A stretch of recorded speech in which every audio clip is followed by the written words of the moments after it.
okay, I saw someone throw out a number if you were given $400 to spend at Guitar Center. Well, that's, as Cubbie, when I mentioned it before the show, he's like, yeah, I can't get anything for $400. So I wanted to put it out. If somebody gave you guys $1,000 just to said, here, go spend this on your business. Go buy anything you want for your business. What would you do? What would you go and invest in, or what would you do with that? Me? Am I first? Go ahead, Cubbie. Sure. Because you were thinking about this one earlier. So yeah, I know we talked about it earlier, and even $1,000 doesn't even get you a lot of things. It won't get you a new light bar, So what I would probably do, honestly, with $1,000 is go to a trade show. I'd go get education. I'd go to MEX. I'd go to Midwest CG's Live, Marquee, DJX, Bo.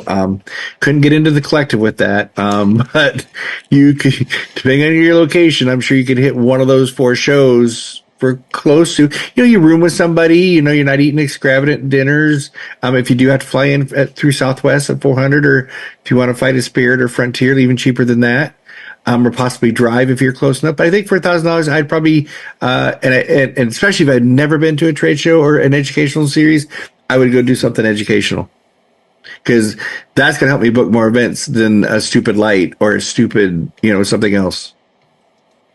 Dan. Really don't. Okay, you need more time. Okay, yes, I do know. I do know. Okay, it took me a second to kind of think of something, and this is borderline to that price. I would pick up another in-ear monitor system.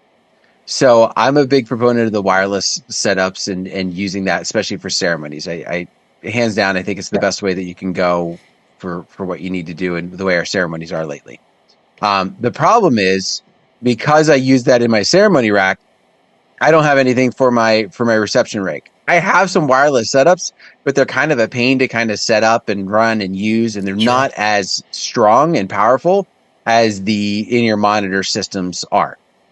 So I would pick up another one so that I have the ability to do that with the reception when I had that speaker that needs to go in the weird place, or I need to fill in the back end of the room and I want to send a wireless signal back to it. So there's my piece. And I know that those of you that have priced them, you're like, you can't get it for that. It depends. You can get close. So I was going in a similar direction, Dan, with the little Sennheiser belt packs, the transmitter receiver for bouncing audio, because I've got a few of those and I love those things. And having an extra one, but then when, Cubbie then actually was the responsible, he was the adult in the room. And so buying toys at Christmas, y'all. Yeah, exactly. We're buying the toys and Cubbie's like, if I learn how to, and then I can buy more toys next time. And, there's that guy in the crowd. But, as he made a very good point. I mean, that would have been for surely, 10 years ago would have been like, oh yeah, that would have been hands down. There's a part of me that should feel more guilty that I didn't come up with that one as my first lead. But on the other side is I really like those wireless belt packs that transmit audio. So, and after you said that, I'm like, shit, yeah, that's a good answer.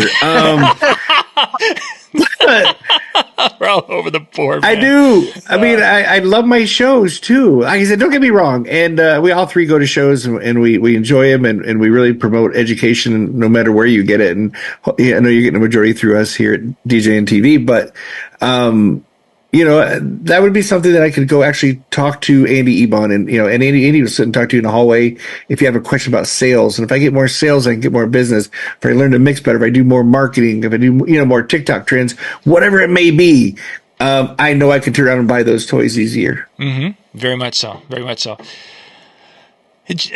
Mikey Mike just threw a question up. We're going to hit that one quick and then we'll wrap here.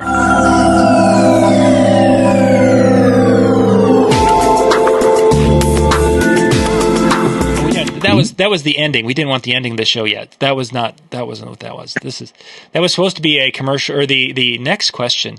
Mikey Mike put in there basically. I'm going to paraphrase this or what have you. It looks like that the venue's got a really crappy layout and the DJ booth is like in a separate room from where the main is. I'm not sure if that means that they're having like the dinner and everything, and then the dance and the bars in that room or a different room, and then they have to come into this room where it's the dance floor and the DJ, or which I've had that one numerous times, or I had one situation where the DJ was like in this little closet room. It had big glass windows. It was like a sound booth for a church, but it wasn't a church. It was kind of a supper club. But the idea they had is that way you're not in any of the pictures and you're not looking bad for the bride's day. It's like, so. Have you seen the box I made? Exactly. Have you seen my lights? I mean, these are some of the best J.C. Whitney lights you can find right here. I'm sorry. And I'm sorry. Actually, I think I still have those out in the shed. Most of the stuff I did give, but I think those things are going to be, museum someday, so they can have the amber beacons spinning. It's going to be great.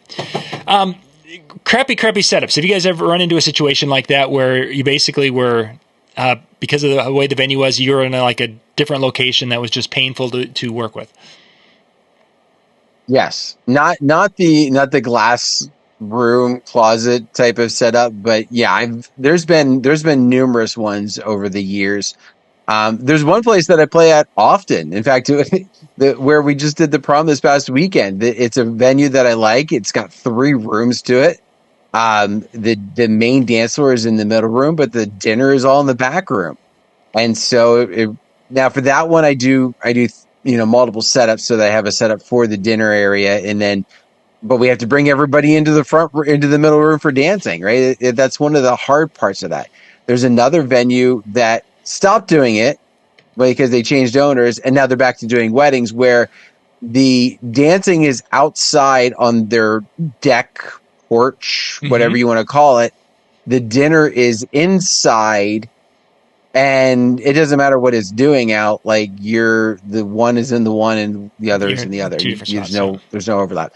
That one's just a pain because it's like getting into move rooms is one thing, but getting them to go inside or outside is a whole other. And that's one that's definitely difficult, but you got to do what you got to do in some of those cases. And it's just, you got to look at how can I be creative? What can I do to give the guests a reason to switch their location? And that's what I talk with my couples about. What can we do to overcome this? You're in this situation where they're going to be in a different room than where you want them. What are we going to do to want them to leave where they're at? Because they're going to be comfortable. You need to make it so they want to leave it. Mm-hmm. Yeah, I think we've all kind of played in different situations like that. The fine line is trying not to be that DJ. Like, I've got to be here, and working with the venue and coming out with a plan.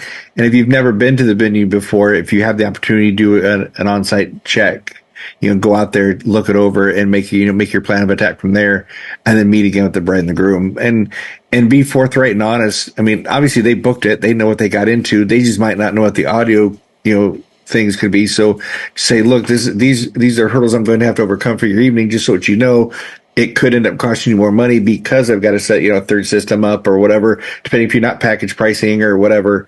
But just say, look, this is what we're going to have to overcome. Like Dan said, and how are we going to get them over there? We had one venue that it was very common. They had the bar, and it was literally a doorway that people would have to go through. So the sound just wouldn't go if you were trying to blast the sound. So putting speakers in there was one option, obviously, but that even didn't work very well. So you would have the situation where the people were in the back room dancing, or they were up in the front at the bar. And one of the weddings, I had recommended the bride and groom is see if they have a portable bar and if they could bring, because they had never done that. They'd never set a portable bar back in the where the dance was, and the bride and groom had insisted upon that because they saw the logic in that. Turns out that venue since they had never done that, they had never had the additional sales, and that wedding was a smaller wedding, but because they had alcohol right there next to the dance floor, the venue ended up selling. So it became that became their package, that they now had a portable bar in the back room that went with that. And it was kind of a neat thing that it's like, oh, wow, finally. Because now everyone would stick in their room because they could get their drinks right there and be part of the night. And then the biggest problem became is when you made the announcement for the dollar dance, and then people were like, oh, and they ran to the bar and they're like, can you break this 20 for dollars? And it's like, so we had to make the announcement, the bar cannot give you change for your dollar dance stuff, so you just have to give the 20s to the bride and the groom. And, Yeah. I haven't done that in a few years, but the last time I did, I said, look, we're not even doing a dollar dance. That can't get you anything nowadays, ladies and gentlemen. It's going to be 5, 10, or 20. Yeah. There you go. Good stuff. Because you do have those old farts that come up there, the single dollar like that. Woo! Oh, yeah. It's like, okay, you get 3 seconds. Ready, go. Oh, sorry, you're done. Yeah. You got your dollars worth. Oh, let's see. So tomorrow night, we've got Ben Stowe coming back again. First, you're going to have Big Daddy coming in with Joe Zahn tomorrow night. And then we've got Ben Stowe coming in, talking a little bit, hitting another topic in our wedding ceremony type discussions we're doing. I think tomorrow night is talking microphones and what's the best ones for different areas. We've talked about microphones before, but we wanted to do a quick short one on kind of an updated version of that. I've got a couple of other videos that will be dropping in the morning. You guys can check those out at the Disc Jockey News main channel, which is youtube.com/discjockeynews. And if you want to follow the live stream shows, it's out at DJNTV.com. Let's see, DJNTV.com/@DJNTV shows. They just wouldn't make it easy for us there. So thank you guys for being with tonight. Looks like we got a good crowd. Yeah, I'm going to get things ready, and you guys can take it from there, Dan. Right. Well, we do definitely appreciate everybody taking their time. Thank you very much for the comments in the chat room, as well as the questions that were being thrown there as well. We hope you all had a wonderful weekend, and get ready for your week, and we'll see you next Monday.